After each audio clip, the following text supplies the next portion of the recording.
Hi guys, welcome to Kavin rapid form. வீடியோவில் இன்றைக்கி sales video பார்க்க போகிறோம். அதில் என்ன சேல்ஸ்னால் பனீஸ்க்கு சேல் பண்ணியிருக்கோம். மொத்தம் 14 குட்டி சேல் பண்ணியிருக்கோம். அதில் black colour 1, wild grey 4, New Zealand white 5, California red 3, ஃப்ளம்மிஸ் ரெட்டு 1 அனுப்பியிருந்தோம். அது குரோம்பேட்டிலேருந்து நமக்கு ஆர்டர் வந்துச்சு.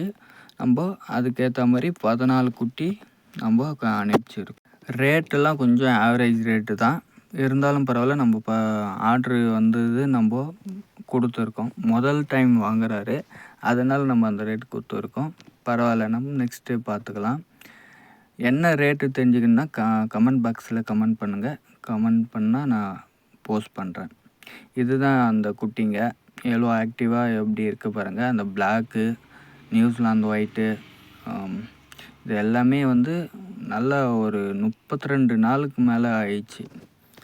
32 நாளைக்கு இந்த அளவுக்கு வளர்ச்சி வந்திருக்கு. இன்னும் இதுக்கப்புறம் தான் அது வளர்ச்சிக்கான நேரமே. இதுக்கப்புறம் அது வேகமாக வளரும். குட்டியிலேருந்து கொஞ்சம் ஸ்லோவாக 15 நாளைக்கு ரொம்ப நம்ம கேர்ஃபுல்லாக பார்த்துக்கணும்.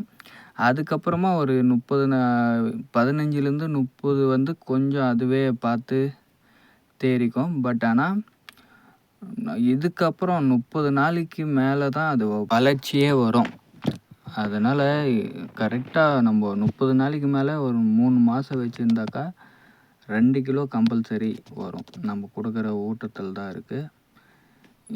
இது போல் தான் நம்ம பாக்ஸில் போட்டு கீழே அடிஷ்னல் ஒரு அட்டை போட்டு நல்லா 4 பக்கமும் நல்லா ஏரேஷனுக்கு ஹோல்ஸ் போட்டு பேக் பண்ணி கொடுக்குறோம். தேங்க்யூ ஃபார் வாட்சிங்.